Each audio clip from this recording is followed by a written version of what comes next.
ஆண்டவராகிய இயேசு கிறிஸ்துவின் விலையேறப்பெற்ற பரிசுத்தமான நாமத்தில் அன்பின் வாழ்த்துக்கள். இந்த காலையில் உங்களை சந்திப்பதில் மகிழ்ச்சி அடைகிறேன். இந்த நாள் உங்களுக்கு ஆசீர்வாதமாக இருப்பதாக. ஹல்லேலூயா. ஆண்டவருக்கு ஸ்தோத்திரம். தேவனை சார்ந்து ஆசீர்வாதமாய் வாழ்ந்து முடிவிலே நித்திய ஜீவனை சுதந்திரித்துக் கொள்கிற நல்ல நாட்களாய் வரும் நாட்கள் உங்களுக்கு மாறட்டும். வாசிக்கலாம். கொலோசியர் 3:2. கொலோசியர் 3:2. பூமியில் உள்ளவைகள் அல்ல, ஆமென், மேலானவைகளை நாடுங்கள். மேலானவைகளை நாடுங்கள். கவனிங்கள், இன்னைக்கு நிலருக்கு நிறைய பேருக்கு பூமிக்குரிய எண்ணம் மாத்திரம்தான் இருக்கு. எண்ணத்தை உண்போம், எண்ணத்தை குடிப்போம், எண்ணத்தை உடுப்போம். நாளை தினத்தை குறித்து யோசிக்கிறதே இல்லை. 70 பலத்தின் மிகுதியால் 80. அதுக்கு மேல இருந்தால் வருத்தமும் சஞ்சலம்.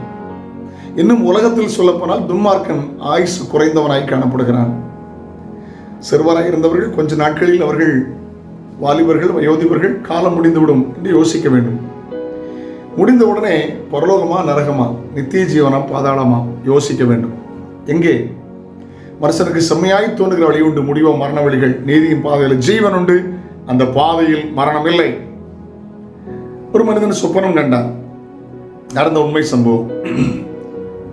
ஒரு பேரளவில் கிறிஸ்தவனாய் வாழ்ந்து கண்டதை காட்சி, கொண்டதை கோலம், வந்து திங்கட விதி முடிஞ்சவனு சாகணும், செத்தவனை தெக்கியோ வடக்கையோ அப்படி வாழ்ந்த ஒரு மனிதன் ஒரு சொப்பனம் கண்டான். அவனுக்கு மரணம் தருவாய் வருகிறது போல தெரிகிறது. உலகம் ஓட்ட முடித்து பரலோகம் போய்விட வேண்டிய நாட்கள் வருகிறது போல அவனுக்கு சொப்பனத்தில் தோன்றுகிறது. அவன் ஆண்டவர்கிட்ட கேட்குற, ஆண்டவரே, நான் பரலோகம் போகும்போது எதையாவது கொண்டு போகணும், எனக்கு அனுமதித்தாங்க. இல்லை, ஒன்றும் கொண்டு போக முடியாதுப்பா. இல்லை, எனக்கு அனுமதித்தாங்க. சரிப்பா, நீ செய். ஒன்று ஆஸ்திகளெல்லாம் விற்று எல்லாம் பணமாக்கி சொப்பனத்தில் அதை சூட்கேஸில் வைத்து கொண்டு போகிறான். அங்கே போனால் பெரிய பளிங்கு கட்டடங்கள், மதில்கள், சுவர்கள் இருந்தது. அது பக்கத்தில் தேவதூதர்கள் வெளியே நின்று கொண்டிருந்தார்கள். இவன் உள்ளே கொண்டு போன போது அவன் சொன்னாங்க, நான் உள்ளே போகணும். இல்லை, உள்ளே போகலாம், ஆனால் இதை கொண்டு போக உனக்கு அனுமதி இல்லை. இல்லை, எனக்கு வேணும். இல்லைப்பா, உலகத்தில் உள்ள எந்த பொருளையும் கொண்டு வர முடியாது. என்ன வச்சிருக்க? தங்கம் பொருளாக வச்சிருக்கேன், சாதாரணமாக மிதிக்கக்கூடியதுப்பா, இதுங்க அவசியம் இல்லை என்று சொன்னபோது விழித்து கொண்டான், எச்சரிப்படைந்தான். இந்த உலகத்தோடு முடிந்து போகிறது. அதாவது 90ஆம் சங்கீதத்தில் வாசிக்கிறோம், அது கடந்து போகிறது, நாம் பறந்து போகிறோம். இந்த சரீரம் மண்ணுக்குள் கடந்து போகிறது, ஆவி ஆத்மா பறந்து தேவனிடத்தில் போகிறது. கர்த்தருக்கு ஸ்தோத்திரம்.